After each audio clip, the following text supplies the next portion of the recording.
Pakistan stock data channel में खुशामदीद। उम्मीद है आप सब खैरियत से होंगे। स्टॉक मार्केट का फीलर लेते हैं। तो कल जैसा कि हमने थोड़ा सा अंदाज़ा लगाया था कि इंटरेस्ट रेट ना बढ़ाने की वजह से मार्केट गैप अप ओपनिंग दे सकती है, तो तकरीबन 300-400 पॉइंट्स ओपन हुई, लेकिन उसके बाद आहिस्ता आहिस्ता हल्का हल्का नीचे रही, लेकिन तकरीबन फिर भी 300 पॉइंट्स का गेन जुमे के टाइम तक इसने किया हुआ था। लेकिन जुमे के बाद जो है वो नीचे चली गई। वो जो एक खबर आ गई थी कि जो है सुप्रीम कोर्ट ने वो नैब की तरह मीम कल अदम करार दे दी है, तो हमें तो नहीं लगता कि वो कोई इतनी बड़ी खबर थी। बहरहाल स्टॉक मार्केट में किसी भी खबर को बड़ा बना दिया जाता है। कुछ वॉल्यूम्स भी लगे आज, तो वहाँ से थोड़ा सा नीचे रही, लेकिन बहुत ज़्यादा नीचे नहीं गई, लेकिन कुछ कुछ नीचे रही। हमने कोई छोटे मोटे जो ट्रेडिंग वगैरह करते हैं कुछ शेयर्स हमने मॉर्निंग में बेच दिए थे, और जब डे एंड पे उनमें से कुछ जब थोड़ा नीचे है वो हमने ख़रीद लिए। थोड़े बहुत पैसे इस तरह बन गए। लेकिन वही बात है कि अभी भी मार्केट, मतलब वो इंटरेस्ट ना बढ़ने से कोई इतना बड़ा फ़ायदा नहीं नज़र आया, तो अभी मार्केट इसी तरह चलने का अंदेशा है। बस अच्छी खबर आएगी तो ऊपर ले जाएंगे थोड़ा सा, कोई बुरी खबर आएगी तो नीचे ले जाएंगे, या नीचे ले जाएंगे तो किसी खबर को बुरी बना देंगे, और ऊपर ले जाएंगे तो किसी भी खबर को अच्छा बना देंगे। तो ये इस हिसाब से चलता रहेगा। कुछ जो बोर्ड मीटिंग्स अनाउंस हुई आज वो देख लेते हैं। CLOV की अनाउंस हुई है, ASL, AKGL, NRSL, ADMM, Mughal, Getty GATI, HTL और JVDC। आज हम JVDC पे भी बात करेंगे हमारे सेक्शन में कंपनी अंडर रिव्यू। हम कोशिश करते हैं किसी एक ना एक कंपनी के बारे में रोज़ कुछ ना कुछ डिस्कस कर लें, तो आज हम इसके बारे में बात करेंगे। अब पहले देख लेते हैं, कुछ रिजल्ट्स आए हैं तो उनको देख लेते हैं। ये आज ग्लोबल रेजिडेंसी रीट का रिजल्ट आया, GRR, और बहुत शानदार इन्होंने कैश डिविडेंड दिए 3 रुपए का।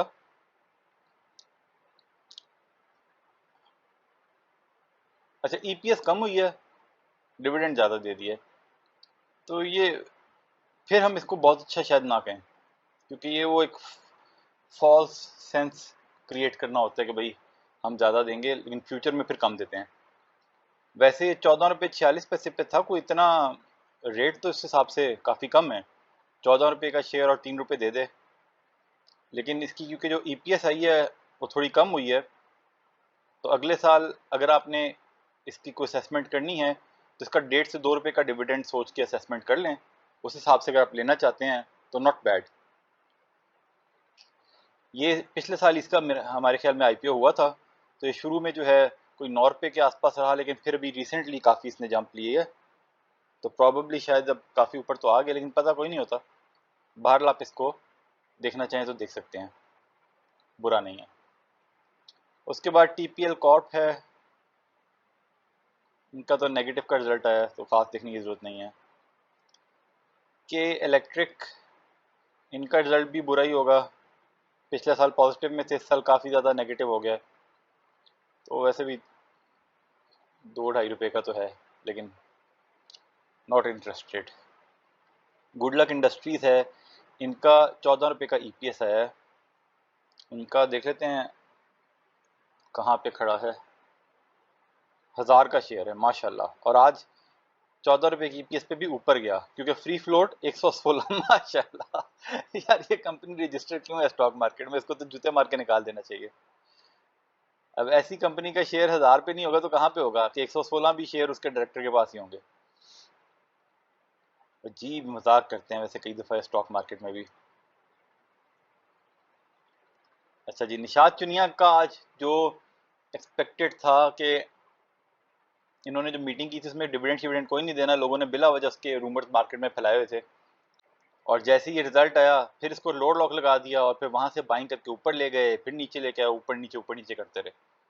लेकिन ये कि अभी हमने ना इसमें कोई एंट्री ली थी तो हमें ना एग्जिट लिया है, ना अभी हमें 18 पे ये कोई इसमें अभी लग रहा है कि इसमें लेना चाहिए।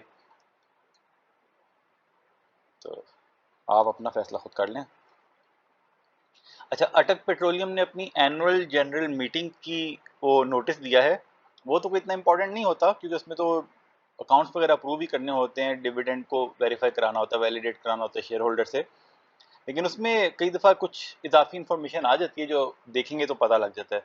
तो उन्होंने स्पेशल बिजनेस यहाँ पे एक डाला है कि वो अपनी कंपनी का ऑथराइज कैपिटल 1.5 से 3 बिलियन पे लेके जा रहे हैं। तो इस साल उन्होंने कोई बोनस नहीं दिया, तो इस डिसीजन से ये इंडिकेशन आ सकती है कि अगले आने वाले सालों में फिर ये कुछ ना कुछ डिविडेंड के साथ बोनस देने का सोच रहे होंगे शायद। तो उस हिसाब से आप इसको अपने मद्देनज़र रख सकते हैं।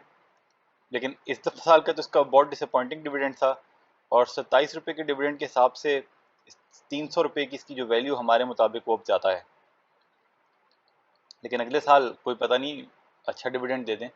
बहरहाल अभी फॉर द टाइम बिंग हमने इसमें से एग्जिट ले लिया था और अभी हमने कोई री एंट्री नहीं की। इसके मुकाबले में पीओएल बेहतर है। अच्छा जी, जेवीडीसी कंपनी को देखते हैं। यह है प्रॉपर्टी की कंपनी है, जावेदान कॉरपोरेशन। अगर इसका 5 साल का एनालिसिस करें, उसका चार्ट को देखें, तो शुरू में ये स्टार्ट जब था वो 5 साल पहले तकरीबन इसी रेट पे था। फिर उसके बाद ये काफ़ी नीचे भी गया, 22 तक गया, और बीच में कोई गेमर्स ने इसको उठा के 70 तक ले गए, और फिर अब उसके बाद से डाउन ट्रेंड ही है, और अब 38 रुपये पे है। वॉल्यूम इसमें बहुत कम लगते हैं। तो जो बेसब्रे लोग हैं या जो शॉर्ट टर्म ट्रेड्स लेते हैं उनको तो किसी सूरत इसके बारे में नहीं सोचना चाहिए। जो लॉन्ग टर्म वाले हैं वो सोच सकते हैं, अगर आगे अब इसमें कोई हमें बेहतरी नज़र आई तो। फाइनेंशियल्स को देखें इसके, तो 19 में थोड़ा ही था, 20 में भी थोड़ा था, 21 में थोड़ा था, 22 में थोड़ा सा बेहतर हुआ 4 रुपये का। इनकी पहले कोई प्रॉपर्टीज वगैरह बना रहे होंगे, कुछ कर रहे होंगे, और यहाँ पे आके वो सेल्स फिर आनी शुरू हुई होंगी। पे आउट में देखें तो पिछले साल इन्होंने वेरी गुड, देखें पिछले साल इन्होंने 4 रुपये कमाए और 4 रुपये का डिविडेंड दे दिया। उससे पहले बोनस भी देते रहे हैं, राइट्स पिछले बहुत सारे कई सालों पहले दिए थे, लेकिन उस टाइम पे तो स्टार्ट हुआ होगा इसका, हमें हिस्ट्री नहीं पता। लेकिन इस टाइम पे हमने देखने के कैसा चल रहा है। अगर क्वार्टरली इसका देखें स्टेटमेंट, तो Q1 में इसको काफ़ी अच्छा ईपीएस आया 10.57 का, और उसके बाद Q2 और Q3 में कोई ख़ास नहीं आया। असल में प्रॉपर्टी की जो कंपनीज होती हैं इनका कई दफ़ा वो सेल किसी स्पेसिफिक पीरियड में होती हैं, तो इसलिए वो एक क्वार्टर में रिजल्ट आता है। इसका ये मतलब नहीं कि जो है इनका कोई बिजनेस नहीं चल रहा। वो हम देख लेते हैं ना कि वन ऑफ कोई आइटम तो नहीं है। तो ये इसके अगर हम देखें 9 महीने के रिजल्ट्स, तो इसमें 9.7 मिलियन इसके रेवेन्यू है, थर्ड क्वार्टर में 1.4 है, और पूरे 9 महीने में 9.7 है। इसका मतलब है किसी और क्वार्टर में अच्छी सेल्स हुई हैं, तो कोई अदर इनकम नहीं है। अगर इसकी अदर इनकम थोड़ी बहुत है, ज़्यादा नहीं है। अगर इसकी फाइनेंस कॉस्ट देखें तो वो 9 महीने में तकरीबन 3 लाख है, मतलब 300 मिलियन है। और अगर इसको थोड़ा सा, क्योंकि फोर्थ क्वार्टर में ज़्यादा इंटरेस्ट रेट्स थोड़े से थे, अगर ये साल के आखिर में कोई 6 लाख भी हो जाए, फिर भी इनका साल का ईपीएस जो बज़ाहिर ऐसा लग रहा है कि 10 रुपये तक, 10-11 रुपये तक ही होगा। अब ये कहना बहुत मुश्किल है क्योंकि कंपनी नई है, इसने अभी कुछ पिछले साल से अर्निंग आनी शुरू हुई है और इस साल इसकी अर्निंग ज़्यादा हुई है। कहना बहुत मुश्किल है, लेकिन एक सरप्राइज़ ये दे सकते हैं कि पिछले साल इनकी 4 की ईपीएस थी, तो इन्होंने 4 रुपये का डिविडेंड दे दिया। तो इस साल इनकी 10-11 रुपये की ईपीएस है, तो क्या ये, चलो 10-11 ना सही, 7-8 रुपये तक का डिविडेंड दे सकते हैं। अब ये मतलब एक अंदाज़ा ही लेना होता है। अगर आप इसको देख के, अगर बज़ाहिर तो ये ठीक लग रहा है, हो सकता है हम इसमें अगर मौका लगे तो कोई 500 या 1000 शेयर्स खरीद लें। इसके रिजल्ट आज अनाउंस हुई है, बोर्ड मीटिंग आने वाला है, शायद हम खरीद लें। लेकिन अगर इसने, देखिए अगर पिछले साल 4 रुपये का डिविडेंड दिया 4 रुपये में, तो इस साल 10-11 रुपये की अर्निंग पे भी 4 रुपये का डिविडेंड उनको कम से कम देना ही बनता है। और 38 रुपये की प्राइस में 4 रुपये का डिविडेंड भी नॉट दैट बैड। ठीक है, 4 रुपये का डिविडेंड हुआ तो इसमें पॉजिटिविटी नहीं आएगी, लेकिन फिर भी इतना बुरा नहीं है। तो उस हिसाब से अगर कोई रिस्क लेना चाहता है तो असेसमेंट एक दफ़ा खुद कर ले और फिर देख ले। हम इसमें कोई बहुत मेजर इन्वेस्टमेंट नहीं करेंगे, जैसे बताया ना, ज़्यादा से ज़्यादा 500 या 1000 शेयर्स। अच्छा, अब इसके ना ये देख लेते हैं SCS ट्रेड की साइट पर जाके देखें तो इस कंपनी की बुक वैल्यू है तकरीबन 58। इसका मतलब है वो भी अच्छी चीज़ है कि बुक वैल्यू कम नहीं है। इसके यहाँ पे अगर बैलेंस शीट में आके देखें तो ये देखें इसके पास पुराने जो है ना कैपिटल रिजर्व्स भी पड़े हैं, रेवेन्यू रिजर्व्स भी पड़े हैं। कोई कंपनी लॉसेस में नहीं है, कोई एक्यूमुलेटेड लॉसेस नहीं है इसके पुराने, तो अच्छा है। लेकिन एक बस थोड़ा सा चीज़ है कि कैश इनके पास थोड़ा पड़ा है, तो ये डिविडेंड अगर देना चाहेंगे तो देंगे कहाँ से? हो सकता है ये पिछले क्वार्टर में था ना, ये जैसे ट्रेड डेट्स हैं, ये रिसीवेबल्स हैं इनके, तो हो सकता है इनमें से पैसे मिल गए हों। ये तो पिछले क्वार्टर में कैश थोड़ा सा, ईयर एंड तक हो सकता है पैसे मिल गए हों और ये एक अच्छा डिविडेंड दे सकें। तो बज़ाहिर जैसे आपने देखा ना आज, वही जो हमने GRR, एक और वो भी प्रॉपर्टी का रीट फंड है, तो उसने भी 2 रुपये कमाए और 3 रुपये का डिविडेंड दे दिया। तो इस किस्म का कोई सरप्राइज आ सकता है। बहरहाल हम शॉर्ट टर्म का उसमें नहीं रखते, लॉन्ग टर्म के हिसाब में भी ये कंपनी इतनी बुरी नहीं लग रही, क्योंकि बात वही है कि प्रॉपर्टी की कंपनी अगर एक दफ़ा वो एक चल पड़े एक डायरेक्शन में, तो फिर उसमें बेहतरी आ सकती है लॉन्ग टर्म में, जो प्रॉपर्टी की वैल्यू कम तो होती नहीं है। इसकी अगर डायरेक्टर रिपोर्ट में देखें, अगर कोई हमें इसकी कोई अच्छी इन्फॉर्मेशन मिल जाए, ओवरव्यू है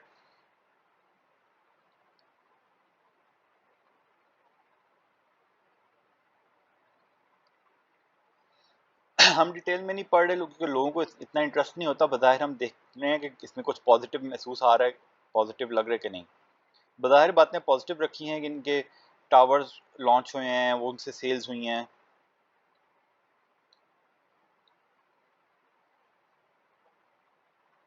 ये देखें एक नया नया नाज़िमाबाद अपार्टमेंट का रीट जो है, वो भी उसको भी लॉन्च करने का इरादा कर रहे हैं।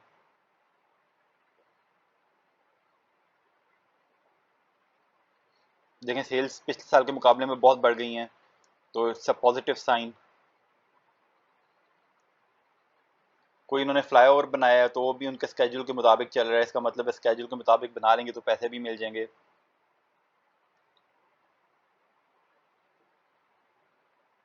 आउटलुक देख लेते हैं। After successful launch of global residence apartment and single tower in block A apartment and detail space of block B are being launched, मुशारका agreement with Nizam Bank under which ours is a significant achievement success. ठीक है,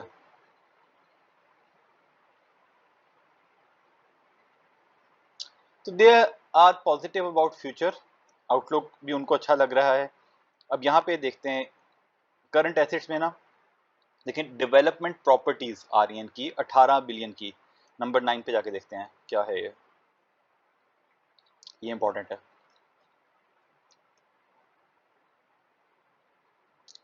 अच्छा, land है इनका, opening था, transfer कितना हुआ opening.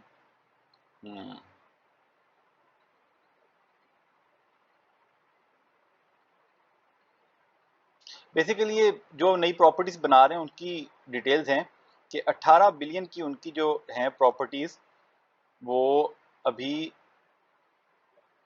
वो इन प्रोग्रेस हैं, यानी कि उनके ऊपर काम चल रहा है। हाँ, ये रेवेन्यू है, ये प्रॉफिट नहीं है, लेकिन जाहिर बात है जो है मतलब कॉस्ट है, प्रॉफिट नहीं है। कहने का मकसद ये कि इनके पास अच्छा खासी प्रॉपर्टीज हैं जिसको आगे भी सेल करेंगे तो अगले साल में भी हालात बेहतर रह सकते हैं। उस हिसाब से यह है कि लॉन्ग टर्म में कोई सोचना चाहता है तो उसको देखे, ये सोच के कि इसमें वॉल्यूम्स कम लगते हैं तो शॉर्ट टर्म में इसमें डिप आ सकती है। तो अगर आपको आपकी उस तरह की एपिटाइट है तो आप सोच लें। वैसे हमें कंपनी बुरी नहीं लग रही, इसलिए इसको हम अपनी वॉच लिस्ट में आज से शामिल कर रहे हैं। तो ये जनाब हो गया जी आज का सेशन। अब ये सारा डेटा हमने PSX की साइट से लिया, आप खुद वैलिडेट करें, फिर अपना फैसला करें। कोई बाय सेल कॉल नहीं है, शेयर्स खरीदने और बेचने का फैसला आपने खुद करना है, क्योंकि मुनाफे में मौज अपनी अपनी और नुकसान में दौड़ अपनी अपनी। पसंद आए तो शेयर लाइक सब्सक्राइब कर दें। खुश रहें, अल्लाह के हवाले।